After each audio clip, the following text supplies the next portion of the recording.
porque antes de ver más allá, de ver más corrientes filosóficas, vamos a entender un poco que la alquimia básicamente no solo es madre de las ciencias que se consideran ciencias actuales dentro del método científico, sino también de todas estas metaciencias que están más allá del método científico.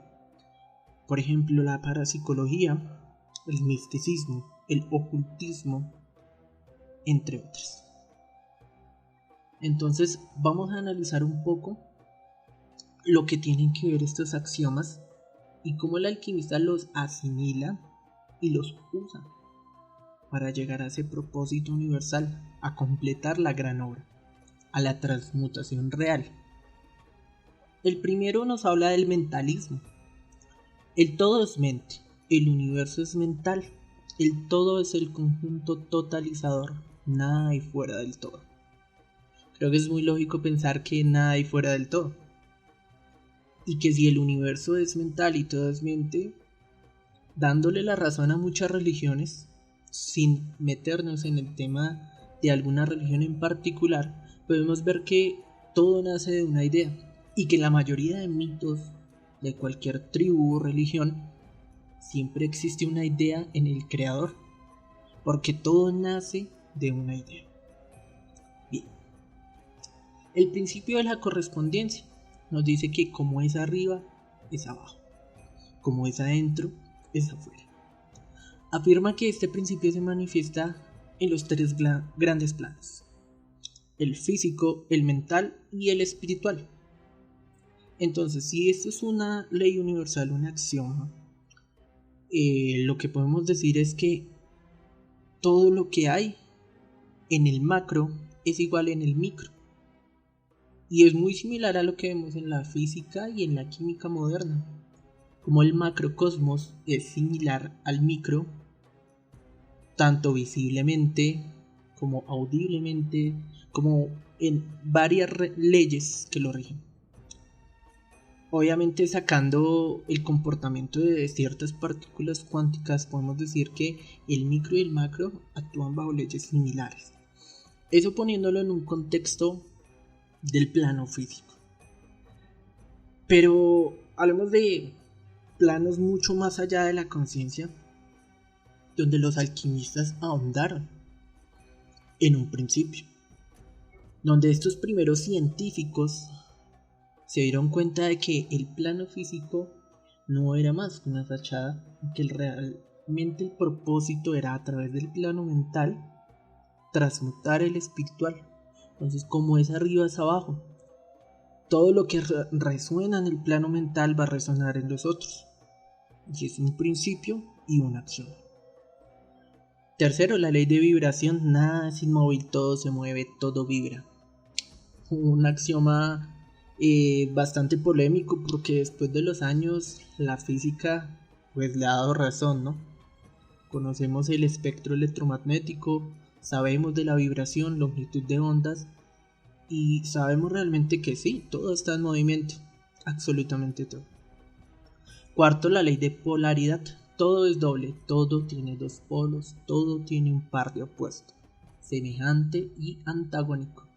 Son los mismos, idénticos en naturaleza, pero de diferente grado. Los extremos se tocan. Todas las verdades son medias verdades. Todas las paradojas pueden reconciliarse. Principio de la polaridad: positivo, negativo. Y es algo que podemos ver, por ejemplo, en las creencias celtas, ¿no? Donde vemos que hay una dualidad de Dios. Donde hay un Dios, hay una diosa. Un principio masculino, un principio femenino. A nivel atómico, donde vemos partículas subatómicas con cargas positivas, cargas negativas y cargas neutras. Eso ya es otro tema de discusión. Pero por el momento podemos darle algo de razón y de crédito a la ley de la polaridad, que nos dice que todo en el universo y en el cosmos es polar. 5. La ley del ritmo: todo fluye y refluye, todo tiene sus periodos de avance y retroceso, todo asciende y desciende, todo se mueve como un péndulo. La medida de su movimiento hacia la derecha es la misma que a la izquierda, el ritmo es la compensación.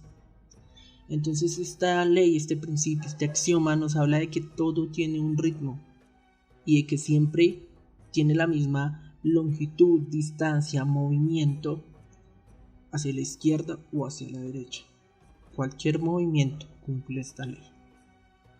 La ley de causa y efecto. Los alquimistas nos hablaban de esto antes de que Isaac Newton la postulara, pero tal vez Newton sabía de alquimia.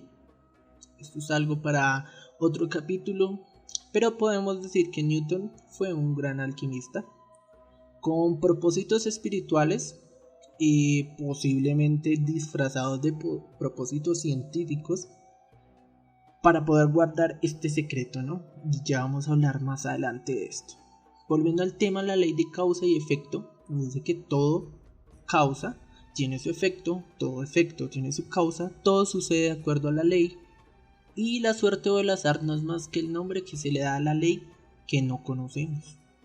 Hay muchos planos de causalidad, pero nada escapa de la ley. Y recordando a uno de los científicos más grandes de la historia, Albert Einstein, volvemos a decir que Dios no juega a los dados. ¿Realmente nada es casualidad? Bueno, los alquimistas no lo decían en este axioma. Séptimo, la ley del género. El género existe por doquier. Todo tiene su principio masculino y femenino. El género se manifiesta en todos los planos. El plano físico es la sexualidad es el origen de la vida. Así que la ley de género existe dentro de la alquimia. Entonces, como podemos ver, es importante, ¿no? Es muy importante ver cómo los alquimistas podían ver desde un punto de vista filosófico la cosmovisión que tenían alrededor de las leyes físicas que no entendían, no podían cuantificar, no tenían nuestra matemática avanzada, nuestros cálculos astronómicos, nuestra física, nuestro cálculo, aritmética, trigonometría. Sin embargo, sentaron las bases para esas ciencias que hoy en día pueden cuantificar, pero lo hicieron a través de principios filosóficos. Entonces, ¿por qué camuflar todo esto si el verdadero propósito de la alquimia era espiritual? Y es que en un principio la ciencia y el misticismo eran uno solo.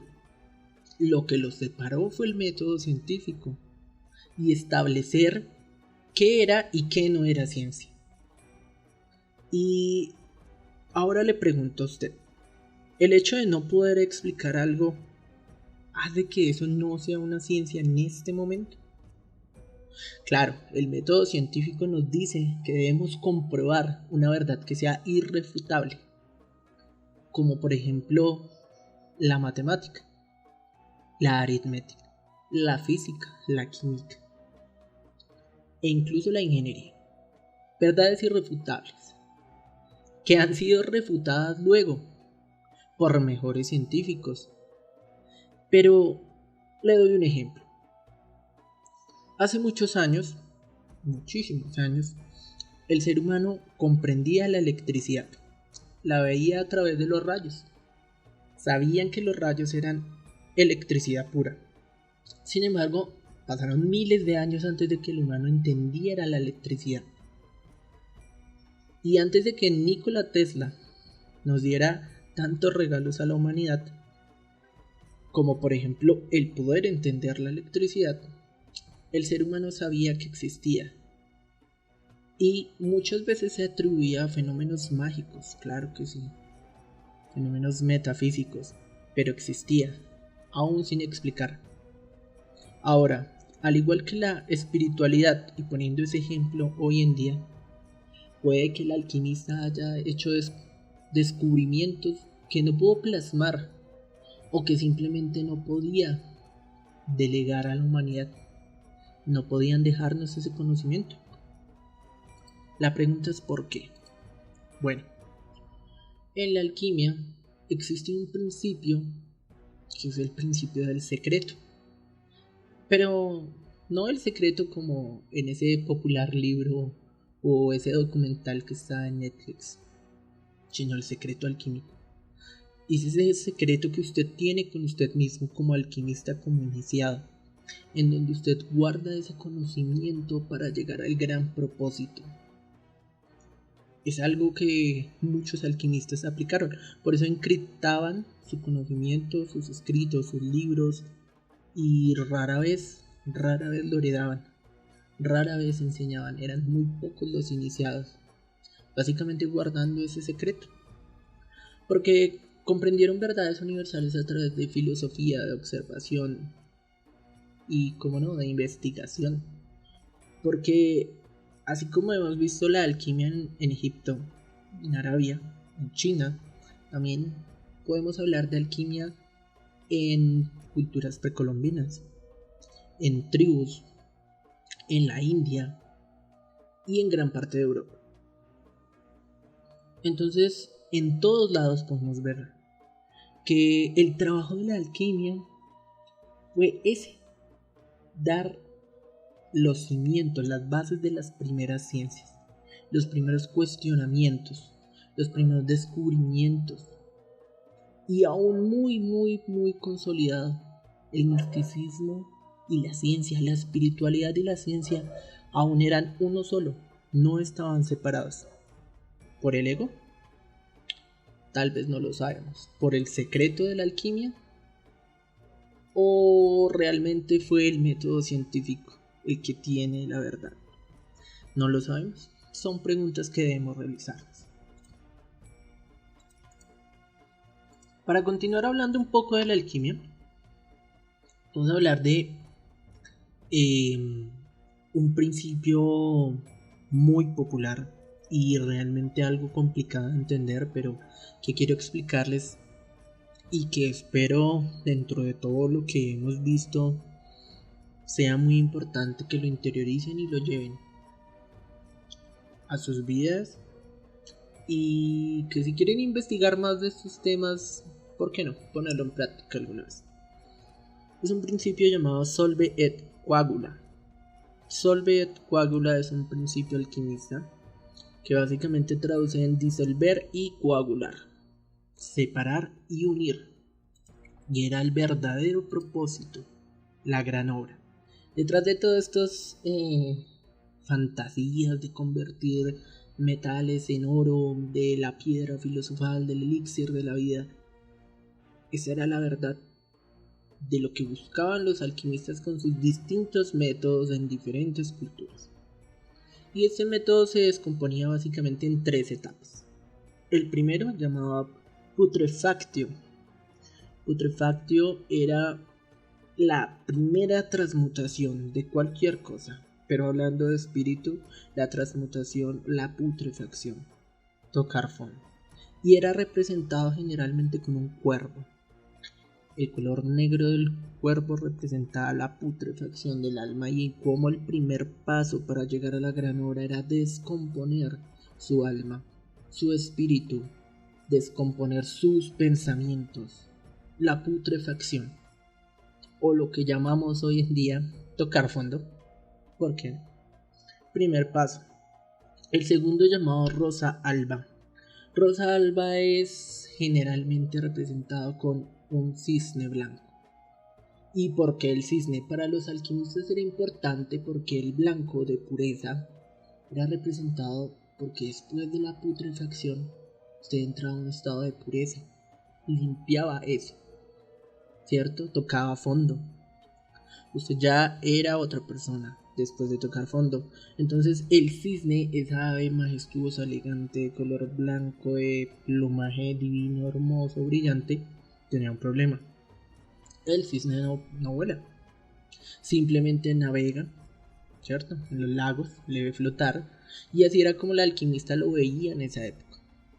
Era un ave que básicamente nadaba, entonces estaba tocando la superficie del agua, y como muchos sabrán, si no lo saben lo hablaremos en otro capítulo, el agua en términos espirituales y en misticismo generalmente representa el espíritu y el plano espiritual, el agua por sus propiedades cambiantes. Entonces el cisne representaba esa parte suya pura, pero que hasta ahora estaba navegando encima del plano espiritual, que podía navegarlo pero no despegar, aún estaba allí, ligado a él. Y la tercera etapa